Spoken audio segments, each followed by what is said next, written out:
மனோஜ் வந்துட்டு இங்கே ஷோரூமில் உட்காந்துட்டு இருக்கும்போது வேகமாக வந்து சந்தோஷ் சொல்கிறாரு, பாஸ் பாஸ் உங்கள் ஒய்ஃப் வராங்க பாஸ் அப்படின்னு சொன்ன உடனே, என்ன சொல்கிற ரோகிணியா அப்படின்னு மனோஜ் கேட்குறாரு. ஐயோ அவங்க இல்லை பாஸ், உங்கள் இப்போ கல்யாணம் ஆச்சுல்ல கனகா, அவங்க வந்துட்டுருக்காங்க அப்படின்னு சொல்லிட்டு சந்தோஷ் சொல்கிறாரு.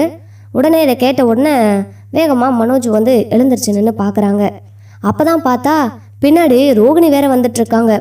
ஐயோ போச்சு பாஸ், நீங்கள் வசமாக மாட்டிக்கிட்டீங்க, உங்கள் முன்னாள் ஒய்ஃபும் வராங்க, இப்போது இந்த பொண்ணு வேற வந்திருக்கு, எப்படி தான் நீங்கள் மாட்டிக்கிட்டு முழிக்க போகிறீங்க, ரோகிணி பாருங்க பின்னாடியே வந்துக்கிட்டு இருக்காங்க அப்படின்னு சந்தோஷ் சொல்கிறாரு. உடனே அதை பார்த்துட்டு மனோஜ் வேகமாக உட்காந்துக்கிறாரு, திருன்னு முழிச்சுக்கிட்டு இருக்கிறாரு. அப்போ தான் மனோஜை வந்து ரோகிணி வந்து கூப்பிட வராங்க. அந்த கனகாங்கிற பொண்ணு வந்து பிரிட்ஜெல்லாம் பார்த்துட்ருக்காங்க. அப்புறம் தான் அந்த ரோகிணி வந்து மனோஜ் அப்படின்னு கூப்பிட்ட உடனேமேவும் கனகா வந்து வேகமாக ரோகிணியை தள்ளி விட்டுட்டு வந்து, வாங்க ஹஸ்பண்ட் நம்ம போய் பிரிட்ஜுக்குள்ளே உட்காந்துருக்கலாம், எனக்கு ஜூஸ் வேணும் அப்படி இப்படின்னு கேட்குறாங்க. இதை கேட்டதுக்கப்புறம் சந்தோஷ் சொல்கிறாரு, வா நீ வா, நான் போய் ஜூஸ் வாங்கிட்டு வந்து கொடுக்குறேன், பிரிட்ஜுக்குள்ளே உட்காந்து குடிக்கலாம் அப்படின்னு சொல்லி கூட்டிகிட்டு போகிறாங்க. ரோகிணிக்கு சந்தேகம் வருது, எதுக்காக அந்த பொண்ணு இவரை போயிட்டு புருஷனை கூப்பிடுறா, அவளுக்கு இப்போ தானே கல்யாணம் ஆச்சு அப்படின்னு சொல்லிட்டு ரோகிணி சந்தேகப்பட்டு மனோஜை பார்க்குறாங்க. மனோஜ் வந்துட்டு திருன்னு முழிக்கிறாரு. உடனே மனோஜ் கிட்ட, மனோஜ் என்ன இந்த பொண்ணு வந்து ஒன்றை போய் புருஷனை சொல்லிட்டு போகிறா அப்படின்ட்டு கேட்குறாங்க. அது வந்து அந்த பொண்ணுக்கு கொஞ்சம் மனநல சரியில்லை, அவங்க அம்மா வந்து என்கிட்ட சொன்னாங்க, அடிக்கடி இப்படி தான் கடைக்கு வந்து ஃப்ரிட்ஜ் வாங்குறேன் டிவி வாங்குறேன் அப்படின்னு சொல்லிட்டு போகும் அப்படின்னு சொன்ன உடனே, நான் அதையெல்லாம் கேட்கல, உங்களை எதுக்காக ஹஸ்பண்டுன்னு சொல்லிட்டு போகிறா அதை தான் கேட்டேன் அப்படின்னு ரோகிணி கேட்குறாங்க. ஐயோ கரெக்டாக பாயிண்ட்டாக வேற கேள்வி கேட்குறாளே, நம்ம இப்போ என்ன பண்ண போகிறோம், இவ கேட்ட கேள்விக்கு என்ன பதில் சொல்கிறது, ஒரு வேளை கண்டுபிடிச்சிருவாளோ அப்படின்ட்டு மனோஜ் பயப்படுறாரு. ரோகிணி இருந்துக்கிட்டு, மனோஜ் உங்ககிட்ட தான் கேட்குறேன் அப்படின்னு ரோகிணி கேட்குறாங்க. அது வந்து சரி நீ அதெல்லாம் விடு, அந்த பொண்ணு கொஞ்சம் மனநல பாதிக்கப்பட்ட பொண்ணுங்கிற அப்புறம் திரும்ப கேட்டுட்ருக்க, சரி நீ எதுக்காக வந்தையோ அதை மட்டும் சொல்லுன்னு சொல்லி கேட்குறாங்க. நான் வந்து பணம் 5 லட்ச ரூபாய் ரெடி பண்ணிட்டியான்னு கேட்குறதுக்காக வந்தேன், 5 லட்ச ரூபாய் ரெடி பண்ணிட்டியா அப்படின்னு கேட்குறாங்க. இன்னும் இல்லை, இன்னும் ஒரு 2 நாளில் வந்துடும், நான் உனக்கு கொடுத்துட்றேன் அப்படின்ட்டு மனோஜ் சொல்கிறாரு. உடனே ரோகிணி இருந்துக்கிட்டு, சரி அப்போ நான் கிளம்புறேன்னு சொன்னோன்னே, கிளம்பு அப்படின்னு சொன்ன உடனே ரோகிணியும் கிளம்பி வெளியில் வராங்க. வெளியில் வந்தாலும் அவங்களுக்கு சந்தேகமாக இருக்குது. உடனேவும் அந்த ரோகிணி வந்துட்டு வேகமாக அந்த பொண்ணோட வீட்டுக்கு போகிறாங்க, கனகாவோட வீட்டுக்கு. அந்த பொண்ணுக்கு கல்யாணம் நடந்தது யாரு கூடன்னு நம்ம பார்க்காம வந்துட்டோம், யாரா இருக்கும், அப்படி பார்த்தா கூட அந்த இடத்துல முத்து மீனா அப்புறம் ஸ்ருதி ரவின்னு எல்லாரும்ல அங்கே வந்து டெக்கரேஷனு அப்புறம் சாப்பாட்டு ஆர்டர்னு எல்லாருமே வாங்கியிருந்தாங்க. குடும்ப ஆளுங்க மொத்தமாக அங்கே தான் இருந்தாங்க. முத்துக்கெல்லாம் தெரிய வந்திருந்தா கண்டிப்பாக இந்த மாதிரி நடந்திருக்காது, இதில் இவரும் போய் சொல்கிற மாதிரி இருக்கு, பேசாமல் ஸ்ருதி ஹோட்டலுக்கே போய் கேட்டுடலாம்னு சொல்லிட்டு ஃபஸ்ட்டு ரோகிணி ஸ்ருதியோட ஹோட்டலுக்கு வராங்க. வந்த உடனே வாங்க ரோகிணி அப்படின்னு ஸ்ருதி கூப்பிடுறாங்க. உடனே ரோகிணி இருந்துக்கிட்டு, ரொம்ப தேங்க்ஸ் ஸ்ருதி, உங்களால தான் எனக்கு வந்து ஆர்டர் கிடச்சிது அப்படின்னு சொல்கிறாங்க. ஏங்க ஒரு தேங்க்ஸ் சொல்லவா அங்கேருந்து இங்கே வந்தீங்க, அதான் அன்னைக்கே சொல்லிட்டேங்கல்ல அப்படின்னு ஸ்ருதி வந்து கேட்குறாங்க. இல்லை அதுவும் தான் இன்னொரு விஷயமாவும் தான் உங்களை பார்க்க வந்தேன்னு சொல்கிறாங்க.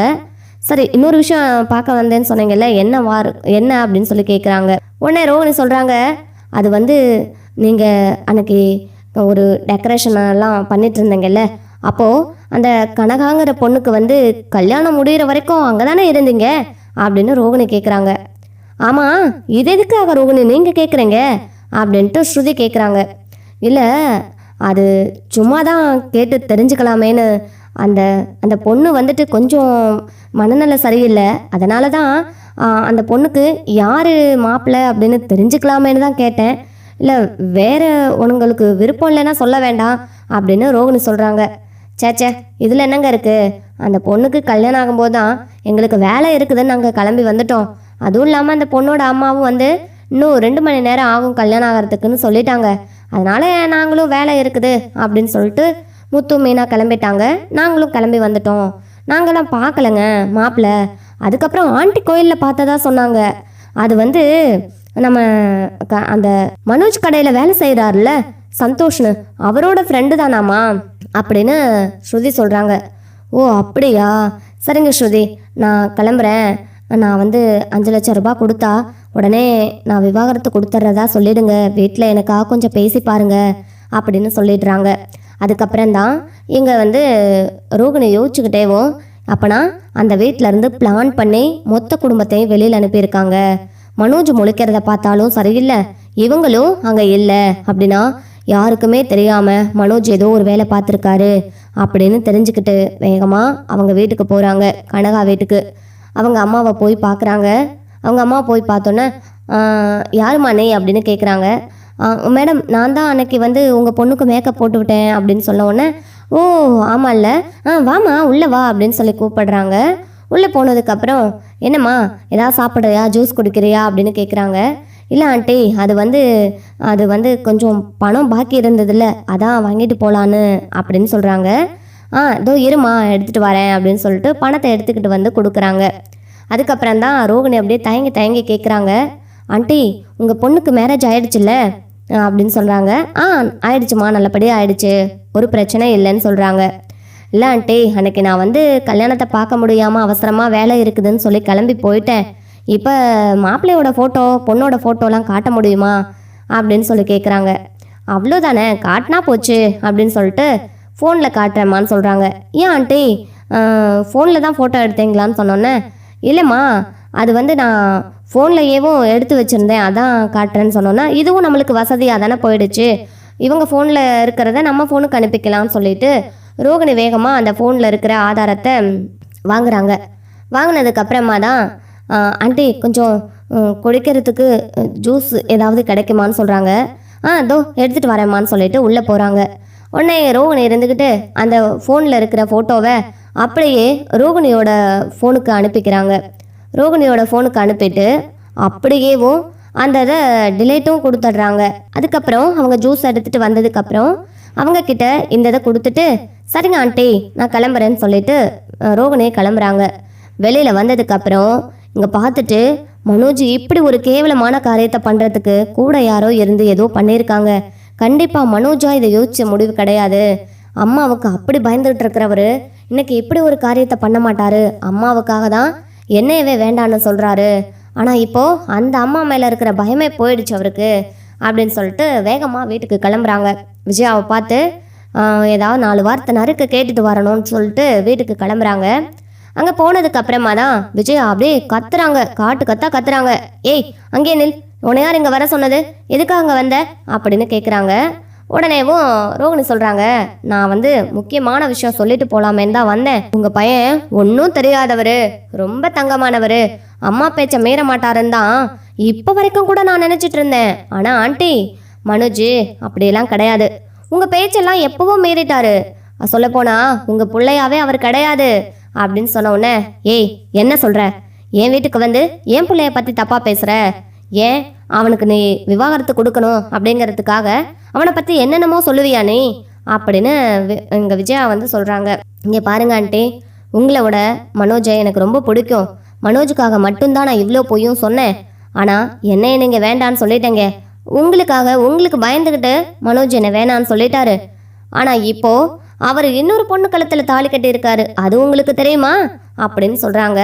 இப்போ மாட்டிக்கிட்டது நான் கிடையாது ஆண்டி, நீங்கள் தான் வசமாக என்கிட்ட மாட்டிக்கிட்டீங்க அப்படின்னு ரோகிணி சொல்கிறாங்க. இங்கே பாரு, தேவையில்லாமல் உளறிக்கிட்டு இருக்காத, என்ன மாட்டிக்கிட்டோம் என்ன, இப்போ நீ என் பிள்ளை என்ன பண்ண போகிற, என் பிள்ளை கல்யாணம் பண்ணது இந்த மாதிரி ஏதாவது ஆதாரம் வச்சுருக்கியா, சும்மா தேவையில்லாமல் வந்து நீ இப்போ சொன்ன உடனே நான் நம்பிடுவேனா அப்படின்னு விஜயா கேட்குறாங்க. உடனே ரோகிணி இருந்துக்கிட்டு, ஆமாம் ஆண்டி, ஆதாரத்தோடு தான் உங்கள்கிட்ட காட்டிட்டு போகலான்னு வந்தேன். சரிங்க ஆண்டி, உங்கள் மொபைலுக்கே நான் இதை அனுப்பிச்சி விட்றேன், நீங்களே பாருங்கன்னு சொல்லிட்டு அங்கே விஜயாவோட ஃபோனுக்கு அனுப்பி விடுறாங்க. விஜயாவும் அதை அட்டன் பண்ணி அண்ணாமலை பார்க்க சொன்ன உடனே விஜயா எடுத்து பார்க்குறாங்க. உடனேவும் அங்கே பார்த்த உடனேமேவும் அப்படியே பயங்கர ஷாக் ஆகுறாங்க. விஜயா பார்த்துட்டு அப்படியே ஷாக் ஆகி அப்படியே உட்காந்துருக்காங்க. அந்த ஃபோனை வாங்கி அண்ணாமலை பார்க்குறாரு. பார்த்துட்டு, நீ தான் செல்லம் கொடுத்து அந்த ஒரு புள்ளன்னு அவனுக்கு மட்டும் செல்லம் கொடுத்து வளர்த்து இல்லை, அவன் எப்படிப்பட்ட காரியத்தை பண்ணியிருக்கான்னு மட்டும் நீ பாரு, நீ செல்லம் கொடுத்து தான் அவனை இப்படி குட்டி சவராக்கி வச்சிருக்க, அவனை ஏன் இப்படி பண்ணி வச்சேன்னு சொல்லிட்டு பயங்கரமாக கேள்வி கேட்குறாங்க. முத்து ரவி அதுக்கு எவ்வளவோ பரவாயில்ல அப்படின்ட்டு பயங்கரமாக அங்கே விஜயாவை திட்டின உடனே ரோகிணி சொல்கிறாங்க, அங்கிள் நான் வந்து கடைக்கு போயிருந்தேன். இது மாதிரி மனோஜோட மூலிகை சரியில்லை. நான் இருந்திருந்தா மனோஜுக்கு இப்படியெல்லாம் நடக்க விட்டுருப்பேனா? மனோஜ் கூட நான் சேர்ந்து வாழணும்னு ஆசைப்பட்டதுக்காக தான் எவ்வளோ பொய்யும் சொன்னேன். இப்போ காலம் முழுவதும் பைத்தியக்கார பொண்ணோட இப்போ மனோஜ் வந்துட்டு பணத்துக்கு ஆசைப்பட்டு அந்த பொண்ணோட மட்டும் சந்தோஷமாக வாழ முடியுமா? அப்போ நீங்கள் பார்க்குறது ஆளல்ல பணத்தை தானே பார்க்குறீங்க. என்கிட்ட பணம் இல்லைன்னு சொன்னோன்னே என்னை துரத்திட்டீங்க. அதே மாதிரி அந்த பொண்ணுக்கிட்ட பணத்தை எல்லாம் வசூல் பண்ணிட்டு துரத்திடுவீங்களா எப்படி அப்படின்னு சொல்லிட்டு அதுக்கப்புறம் சொல்கிறாங்க ரோகிணி, இங்கே பாருங்க அங்கிள், இப்போது நான் நினச்சாதான் மனோஜை காப்பாற்றவே முடியும். நான் போய் போலீஸ் ஸ்டேஷனில் கம்ப்ளைண்ட் கொடுத்தேன்னா அந்த கல்யாணமும் செல்லாது, மனோஜும் ஜெயிலுக்கு போயிடுவாரு அப்படின்னு ரோகிணி சொல்கிறாங்க. உடனே விஜயாவுக்கு அப்படியே தூக்கி வாரி போடுது. இவ வேற இப்படி சொல்கிறாளேன்னு சொல்லிட்டு அப்படிலாம் எதுவும் பண்ணிடாதம்மா அப்படின்னு அண்ணாமலை சொல்கிறாரு. அங்கிள் இப்போது என்ன அப்படின்னா அந்த வீட்டுக்கு இந்த வீட்டில் மருமகளாக ஏற்றுக்க சொல்லுங்கள் ஆண்டியை. நான் பாட்டுக்கு என்னோட 5 லட்சம் ரூபாய் பணத்தை கொடுத்தா விவாகரத்து கொடுத்துட்டு கிளம்பி போயிடலான்னு தான் பார்த்தேன். ஆனால் இப்போதான் கொஞ்ச நேரத்துக்கு முன்னாடி தான் எனக்கு தோணுச்சு, நம்ம எதுக்காக அப்படி போகணும்? விவாகரத்து கொடுக்காம கல்யாணம் பண்ணது அவங்களோட தப்பு. அதுக்கப்புறம் நம்ம சொல்லி என்ன பண்ணுறது அப்படின்ட்டு விலைக்கு போயிடலாம் அப்படின்னு பார்த்தேன். ஆனால் மனோஜ் பண்ணியிருக்க காரியம் பெருசா ஆண்டி. இப்போது நான் நினச்சாதான் மனோஜை காப்பாற்ற முடியும். நீங்கள் என்ன சொல்கிறீங்க அங்கிள் அப்படின்னு சொன்ன உடனே விஜயா, இதில் நீ தான் முடிவெடுக்கணும். நீ தான் யாரையும் கேட்காம மனோஜ் விஷயத்தில் முடிவெடுத்து இப்படியெல்லாம் பண்ணியிருக்க. எந்த முடிவாக இருந்தாலும் அவன் விஷயத்தில் நீயே எடு அப்படின்னு விஜயா கிட்ட சொல்கிறாங்க. உடனே விஜயா கிட்ட வந்து ரோகிணி சொல்கிறாங்க, இப்போ இந்த வீட்டில் நீங்கள் என்ன வா மருமகளேன்னு வீட்டுக்குள்ளே கூப்பிட்டீங்கன்னா நான் மனோஜ் மேலே கம்ப்ளைண்ட்லாம் கொடுக்க மாட்டேன். அப்படி இல்லை அப்படின்னா உங்கள் புள்ள மனோஜ் அடுத்த நிமிஷமே ஜெயிலில் இருப்பார். ஆமாம், எனக்கே வேண்டானதுக்கப்புறம் அவர் உள்ளே இருந்தா எனக்கு என்ன, வெளியே இருந்தா எனக்கு என்ன? நான் பாட்டுக்கு என்கிட்ட கொடுக்குற பணத்தை வாங்கிக்கிட்டு வெளியில் எங்கிட்ட ஆச்சும் போயிடுவேன். அதுக்கப்புறம் உங்கள் புள்ளையும் வெளியில் வர முடியாது, வாழ்க்கை உள்ளேயே போயிடும். எப்படி அப்படின்னு ரோகிணி மிரட்டுறாங்க. இதை கேட்டதுக்கப்புறம் விஜயாவுக்கு இன்னும் ரோகிணியை கூப்பிடலாமா, இல்லை இப்படி வந்து இவன் முட்டாள்தனமான காரியத்தை பண்ணதுக்கு ஜெயிலுக்கு போய் அவன் கஷ்டப்படுவானேன்னு அதை நினச்சி இதை நினச்சி அப்படியே துடிச்சு போய் அழுதுகிட்டு இருக்காங்க. அப்போ தான் மனோஜ் வராரு. வந்த உடனே இந்த விஷயம் கேள்விப்பட்ட விஜயா வேகமாக மனோஜை பிடிச்சி அடிக்கிறாங்க. என்னடா காரியத்தை பண்ணியிருக்க, இப்படி கல்யாணம் பண்ணிட்டு அவன் முன்னாடி என்னை வந்து தலகுனிய வச்சுட்டேடா அப்படின்னு பிடிச்சி அடிச்சிட்டு இருக்காங்க.